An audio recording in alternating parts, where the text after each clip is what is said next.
sectors can be the answer to more competitive and healthier markets.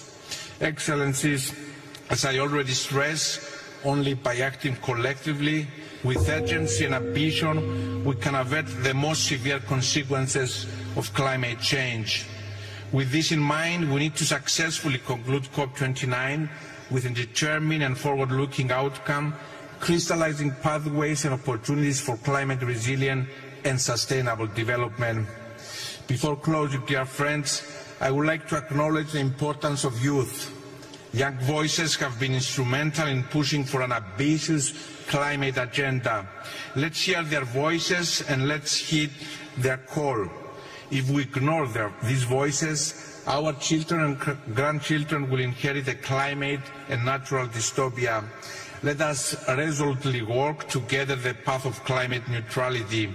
Only together we can build resilient, sustainable and green societies for the generations that will inherit our planet.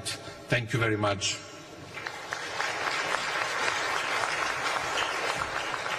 Thank you, Your Excellency.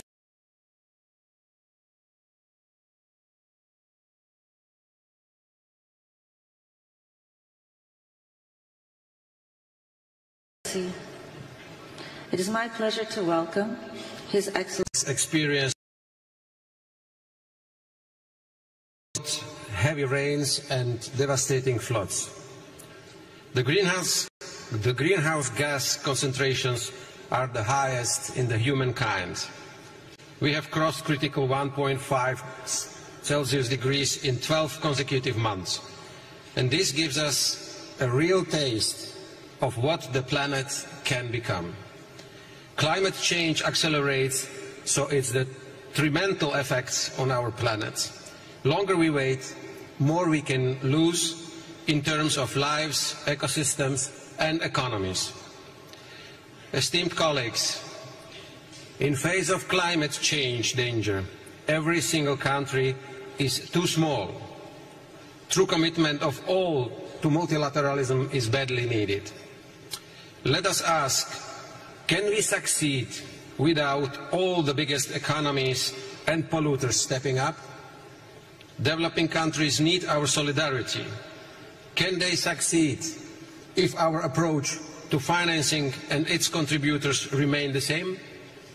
Everyone needs to speed up. My country does. We cut our emissions by almost 50% since 1990.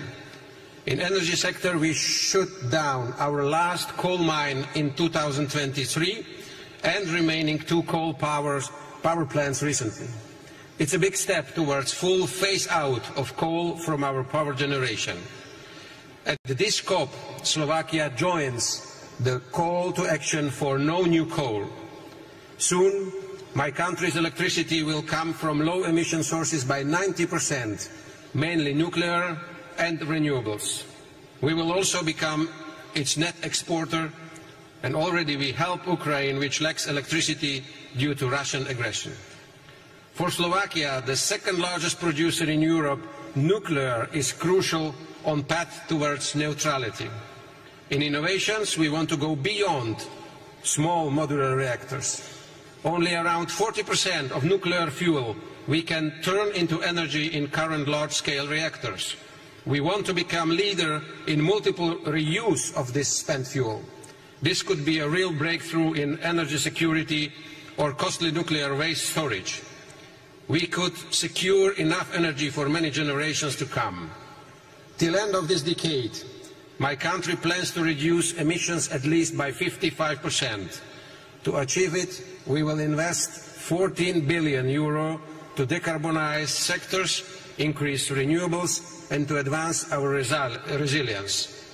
I am an advocate of the rational choice that do not harm the working people, the most vulnerable, our competitiveness and prosperity.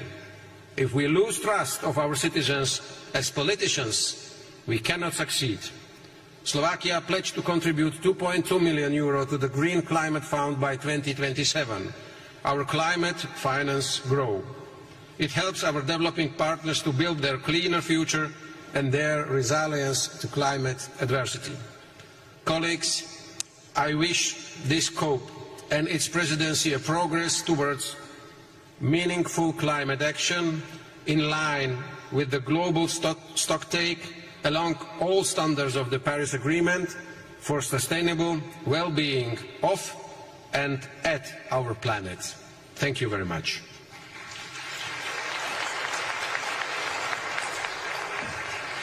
Thank you, Your Excellency.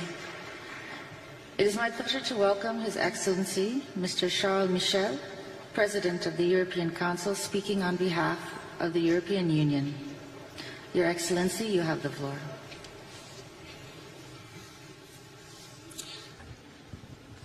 Mesdames et Messieurs les chefs d'État et de gouvernement et de délégation, Excellences, Mesdames et Messieurs, chacun de vos qualités. Le monde est sur le fil du rasoir. Guerre d'agression de la Russie contre l'Ukraine, guerre à Gaza et crise tragique au Proche-Orient, guerre civile au Soudan. Ces conflits et de nombreux autres entraînent des désastres humanitaires pour les populations civiles et polarisent nos sociétés partout dans le monde. L'impérialisme violent, vengeance éternelle, châtiment collectif sont des poisons qui nous mettent tous en danger. L'Union européenne croit profondément dans un monde et un ordre fondés sur des règles. La force de la loi et pas la loi de la force des règles qui doivent être décidées ensemble. Mesdames et messieurs, chaque semaine, quelque part dans le monde, nous faisons face aux conséquences dévastatrices des changements climatiques. Cette menace climatique est existentielle pour l'espèce humaine et nous portons la responsabilité, nous, espèces humaines, de cette guerre contre la nature. Et c'est vrai, certains portent plus que d'autres cette responsabilité, les pays dits développés. Et c'est ainsi que les accords de Paris doivent constituer notre traité de paix avec la nature. Le principe de coopération doit être le mode de mise en œuvre de cet accord. Courage et pas procrastination, solidarité plutôt qu'égoïsme, ambition plutôt que renoncement, choisir l'instinct de survie plutôt que le suicide collectif. Vous pouvez compter sur l'Union européenne. Nous sommes au rendez-vous du financement. 31 milliards de dollars dans le cadre de la promesse des 100 milliards, c'est plus que la part équitable de l'Union européenne et nous encourageons tous nos collègues à suivre cet exemple, y compris nos collègues du G7 et des économies émergentes. Nous insistons sur la nécessité d'inclure une base plus large et nous pensons qu'il faut élargir le groupe des contributeurs en tant que condition préalable pour réaliser un nouvel objectif ambitieux.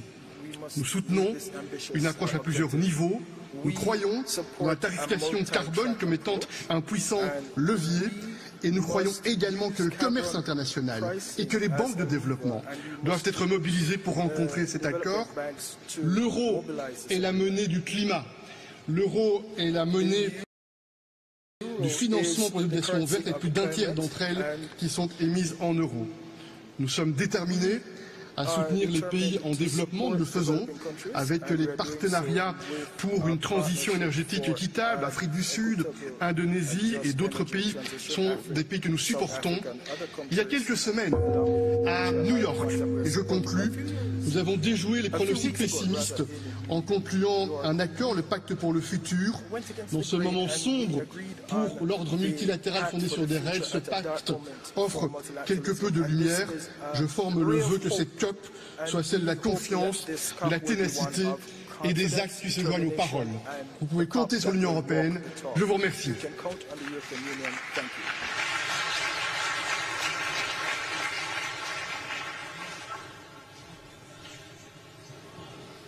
It is my pleasure to welcome Her Excellency Ms. Gordana Țiulianska-Dascova, President of North Macedonia. Your Excellency, you have the floor.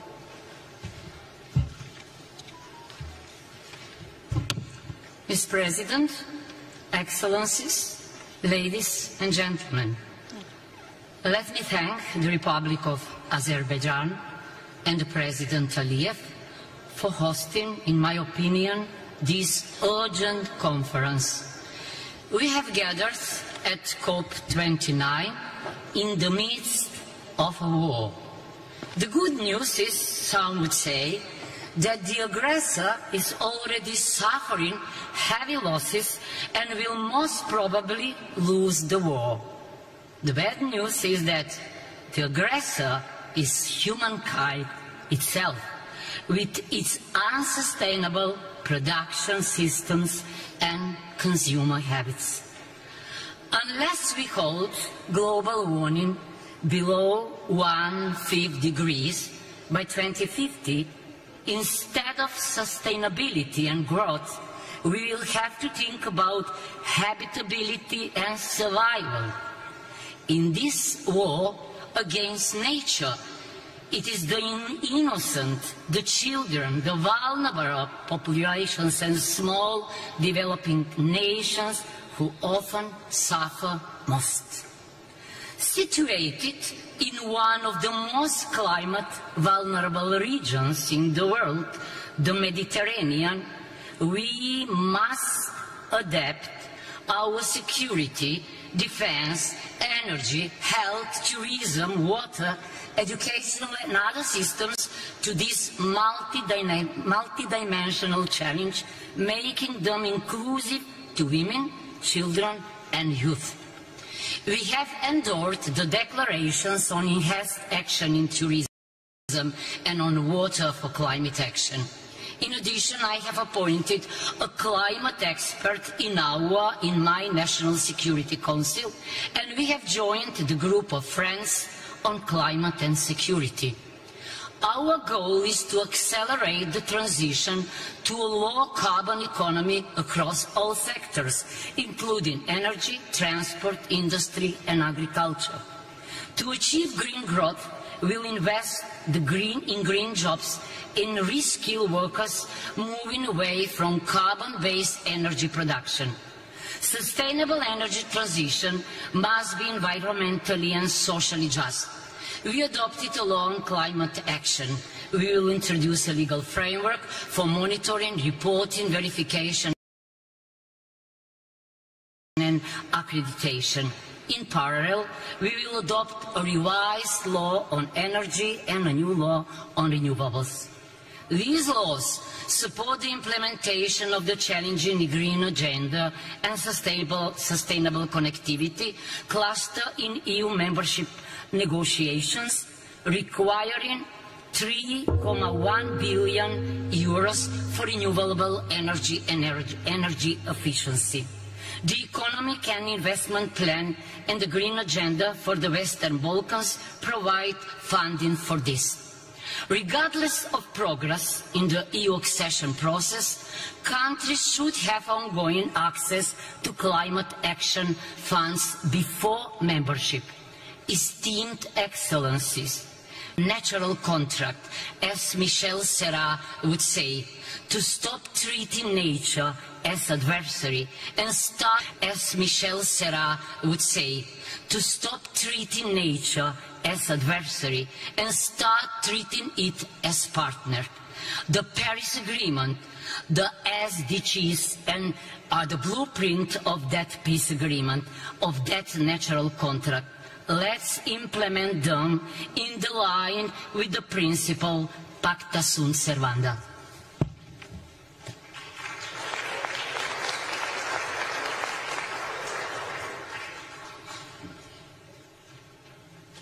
Thank you, Your Excellency. It is my pleasure to welcome His Excellency, Mr. Alexander Stubb, President of Finland. Your Excellency, you have the floor. Thank you, Madam Chair, ladies and gentlemen, Excellencies and colleagues.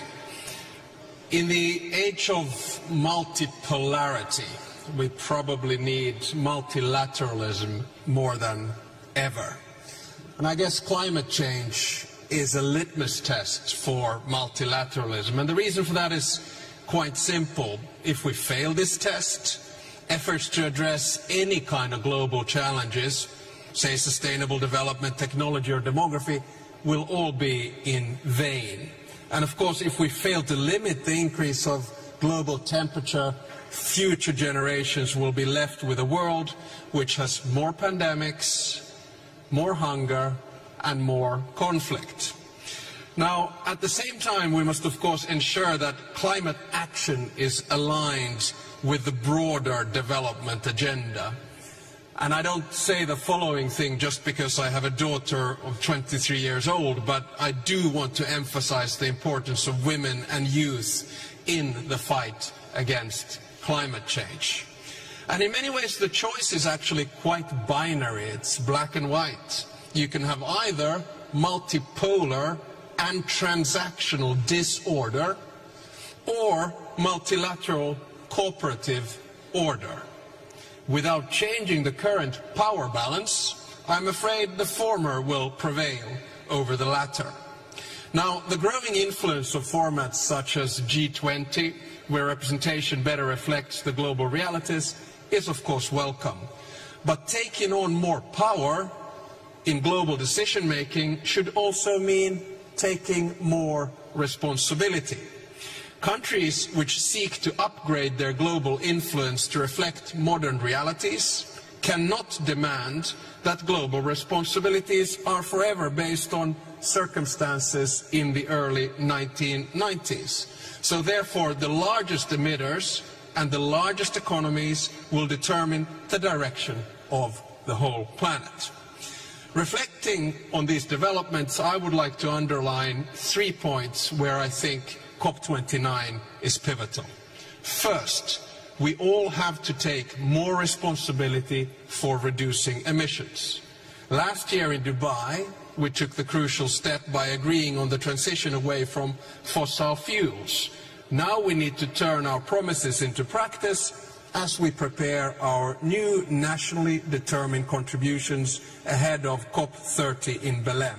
It's crucial that especially the G20 members show leadership by setting the most ambitious targets possible in line with the 1.5 degrees limit.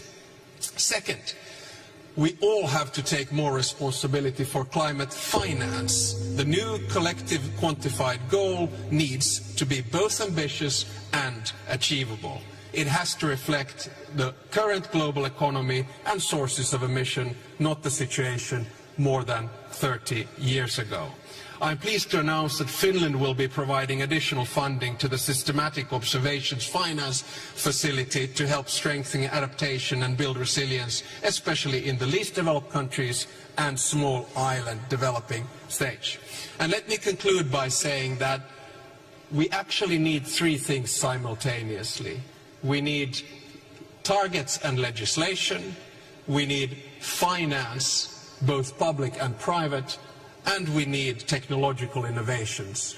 And the bottom line is that we need all 3 of them together. We cannot regulate ourselves out of this crisis, we cannot pay ourselves out of this crisis, but we can innovate ourselves from this crisis. Here in Baku, I'm really looking forward to explore all of these things achieved together. And whenever in the future I hear that gong, I shall take it as a symbol for the urgency we have to fight climate change. Thank you very much.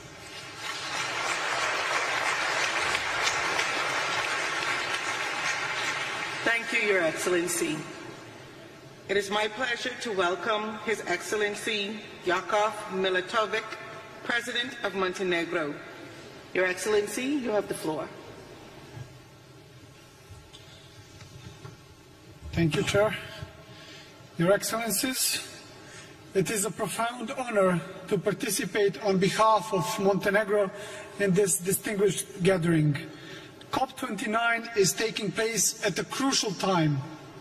The data from the UN agencies are showing that 2024 is on track to be the hottest year on record. The negative consequences of the climate change are increasingly impacting communities worldwide, with Montenegro being no exception, thus underscoring the urgent need for climate action. Since the early 1990s, Montenegro's commitment to aligning national policies with international sustainability standards has been evident.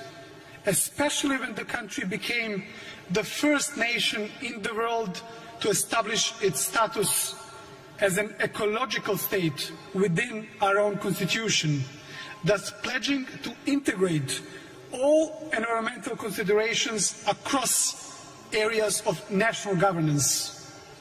Although our share in global CO2 emissions is negligible, and Montenegro's contribution to environmental goals may seem modest in a global context, this does not exempt us from the responsibility to contribute to collective efforts towards carbon neutrality.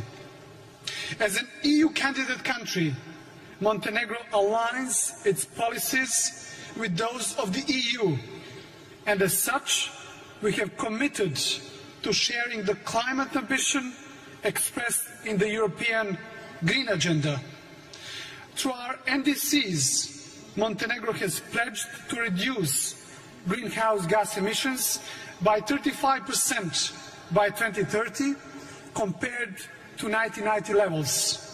And as the goal is assessed to have been already achieved, the country is planning to raise the target to 55%, while the policymakers are actively exploring ways to further enhance this goal. In parallel, Montenegro is actively investing in renewable energy infrastructure, including the development of wind farms and solar energy panels, while the plans for doubling the capacity of the undersea electricity connection with Italy is already being planned, thus positioning Montenegro as a unique link between the Balkan and Italian electricity systems. The country is accelerating the implementation of energy efficiency initiatives, especially within public institutions, and these efforts are being supported by major international organizations. Montenegro has also emerged as a regional leader in innovative financing mechanisms for sustainable development. Building on existing institutions like the Eco Fund, the country has, in partnership with the UN office in Montenegro, introduced what we call Sustainable Development Goals Acceleration Fund, thus creating a unique and powerful tool for fostering partnerships that represent a new generation of financing for SDGs.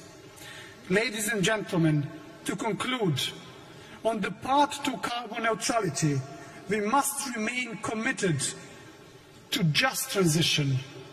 Dear colleagues, time is the most precious resource at our disposal, and every day counts as crucial in our collective pursuit of a climate-resilient economy.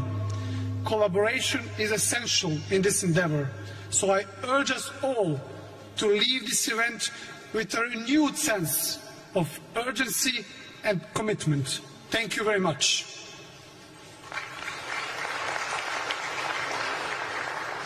Thank you, Your Excellency.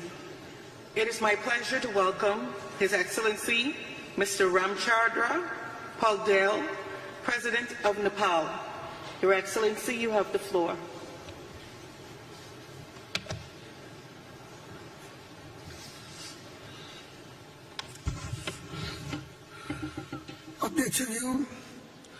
Mr. President, Excellencies, distinguished delegates, ladies and gentlemen.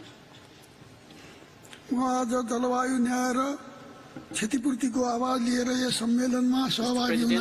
justice and climate finance, including reparations for loss and damage, are my paramount concerns today. Even though Nepal's carbon emission is negligible, we are suffering terrible consequences of global warming and climate change. In fact, we are reeling from some recent climate-related disasters, glacial lake outbursts, and devastating floods that caused damages worth tens of billions of rupees. The scale of destruction is so immense that recovery and reconstruction present a severe challenge, given our limited resources and capacity. Climate change has affected the whole planet, but its impacts have been especially severe in poor, least developed, developing nations and states. Mr. President, विश्व समुदायको हित र पृथ्वीको रक्षाको लागि नेपालले प्राकृतिक स्रोत साधनको उपयोगमा अनुशासन कायम राख्दै कार्बन उत्सर्जन न्यूनीकरणको महत्त्वाकांक्षी एनडीसी योजना कार्यान्वयन गरिरहेका छौं। वन क्षेत्र बढाएका छौं, स्वच्छ ऊर्जा उत्पादन र आपूर्तिमा जोड दिएका छौं। अरु थुप्रै प्रयासहरू भएका छन्। हाम्रा प्रयासका तुलनामा जलवायु परिवर्तनको असर व्यापक रहेकोले हाम्रा सामु धेरै चुनौतीहरू छन् जसको सामना गर्न हाम्रो क्षमताले पुग्दैन। अध्यक्षज्यू, जलवायु अनुकूलन र उत्सर्जन न्यूनीकरणका लागि हामीले गरिबी निवारणमा छुट्याएको बजेट कटौती गर्नु परेको छ। यसबाट हामीहरू झन् अन्यायमा परेका छौं। यसका लागि प्रदूषकले प्रदूषण बापतको क्षतिपूर्ति तिर्नुपर्ने सिद्धान्त व्यवहारमा लागू गर्नुको साथै उत्सर्जन घटाउनु पनि पर्दछ। जलवायु वित्त कोषहरूमा घोषणा गरिएको रकम अपूर्त छँदैछ। घोषणा गरिएको रकम पनि जम्मा हुन नसक्नु, जम्मा भएको रकम पनि झन्डकिलो प्रक्रियाले गर्दा लक्षित समुदायमा सहज पहुँच हुन नसक्नु दुःखद हो। जलवायु जोखिममा परेका विकासशील राष्ट्रलाई दिने गरी स्थापना भएको हामी नोक्सानी कोषलाई छिटो सञ्चालनमा ल्याउन म आह्वान गर्दछु। हिमाल, स्वच्छ पानी र जैविक विविधताको संरक्षणमा योगदान गर्ने नेपाल जस्तो मुलुकको योगदानको मूल्याङ्कन र सोको भुक्तानीमा जोड दिन चाहन्छु। पेरिस सम्झौताको बाध्यकारी व्यवस्था र विकसित राष्ट्रको प्रतिबद्धता अनुरूप प्रविधि हस्तान्तरण र क्षमता विकासमा यथेष्ट अनुदान रकम प्रदान गरिनुपर्दछ। जलवायु वित्तबाट सञ्चालन हुने कार्यक्रम अनुदानका रूपमा राज्य मार्फत सञ्चालन गर्न आवश्यक छ। अध्यक्षज्यू, गोला बारुदमा खर्च भइरहेको ठूलो स्रोत साधन जलवायु परिवर्तनका नकारात्मक असर न्यूनीकरण गर्दै मानव सभ्यताको बचाउमा उपयोग गर्नुपर्दछ। जलवायु न्याय, समता र क्षमताका आधारमा जलवायु वित्तमा नवीन साझा परिणामात्मक लक्ष्य निर्धारण गर्न र पृथ्वीको औसत तापक्रम वृद्धिलाई 1.5% 5 डिग्री सेल्सियसमा सीमित राख्न तथा हिमाली एवं अल्प विकसित मुलुकहरूलाई जलवायु न्याय एवं टिकाउ विकास सुनिश्चित गर्न सम्मेलनले ठोस प्रतिबद्धता गर्नेछ भन्ने आशा लिएको छु। पर्वतीय मुलुक काश्यता हिमाल काला पहाडमा परिणत हुने क्रमले ती मुलुकमा मात्र होइन तल्लो तटीय मुलुकहरूलाई सङ्कटमा पुर्याउँछ भन्ने विश्वले बिर्सनुहुन्न। यसका लागि हिमालदेखि समुद्रको सम्मको एकीकृत र समष्टिगत अनुकूलन अवधारणालाई औपचारिक संवादको विषय बनाउन प्रस्ताव गर्दछु। नेपालले यसै अवधारणामा आधारित भए सगरमाथा संवाद कार्यक्रम सञ्चालन गर्न लागेको म जानकारी गराउँदछु। अन्त्यमा हिमालको सुरक्षा भनेकै पृथ्वीको सुरक्षा हो भन्ने सबैले ख्याल गरौँ। धन्यवाद।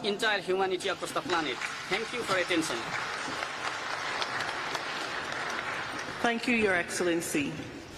It is my pleasure to welcome His Excellency Mr. 𝗦𝗧𝗔𝗧𝗘𝗠𝗘𝗡, President of Suriname. His Excellency, you have the floor. Thank you, Madam President. Good afternoon.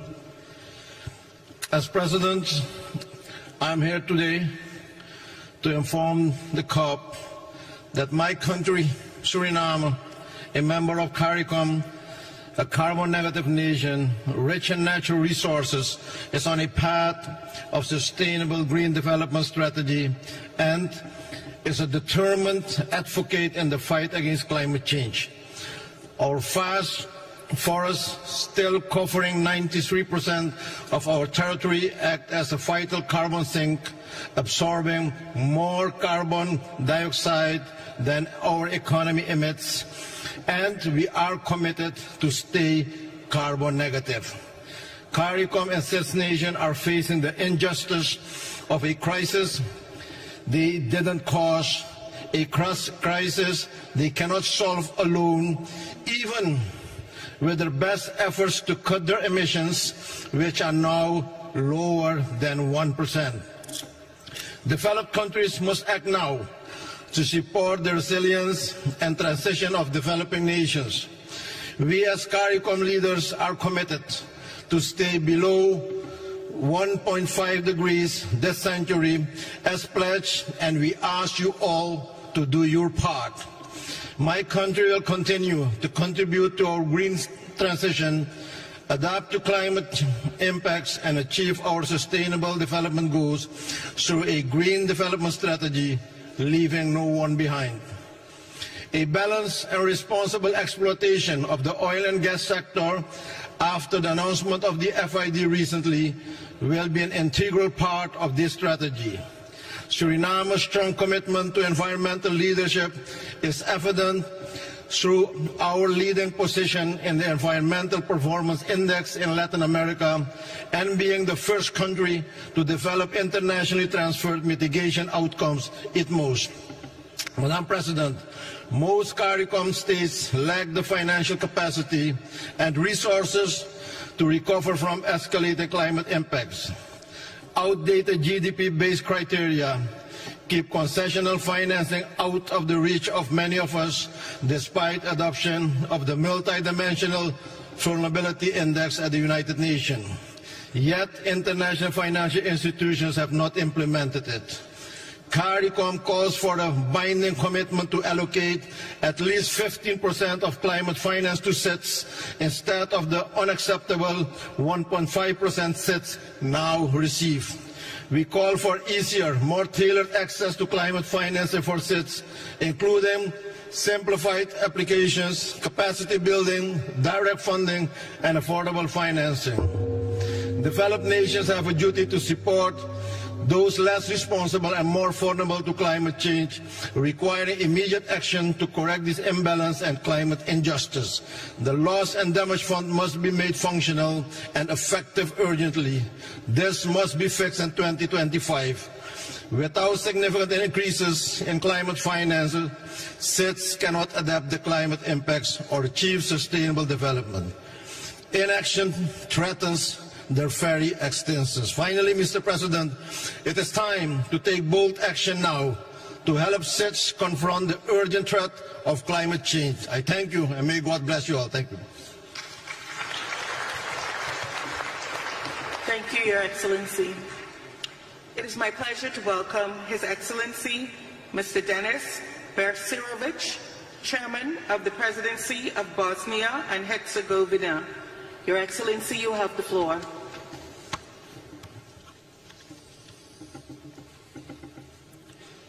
Distinguished Madam President, ladies and gentlemen, first of all, let me thank to host Azerbaijan and United Nations for organizing this important conference. The state of our planet is alarming. Accelerated climate changes are the result of irresponsible human actions. By industrializing the earth, man endangered nature and thus endangered himself. The path our civilization is currently on is leading to catastrophe. One of the key problems today is the complete erosion of morale.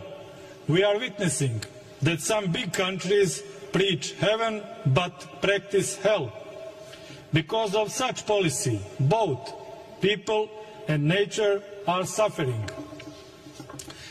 One of the biggest obstacles in the fight against the climate crisis is state egoism.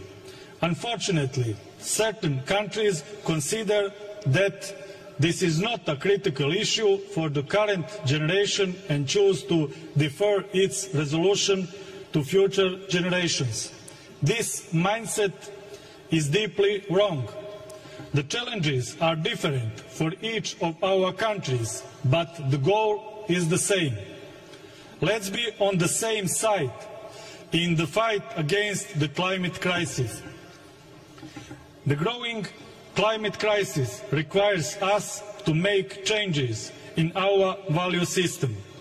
To mitigate the climate crisis, we need to focus, among other things, on more responsible policies that promote nature protection, improvement of green financing standards, strengthening climate diplomacy, educational programs that will encourage climate innovation, and empowering a new generation of climate leaders.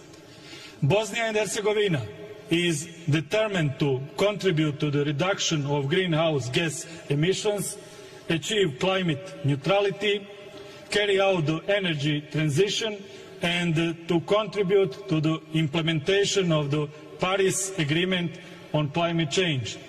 Bosnia and Herzegovina is actively working on the adoption of the Integrated National Energy and Climate Plan.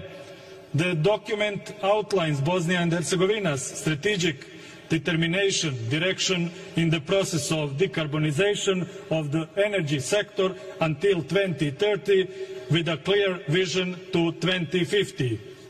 Finally, let's not forget, the earth does not belong to humans, but humans belong to the earth. Let's continue our fight against climate change. It is a fight for our future. Thank you for your attention. Thank you, Your Excellency.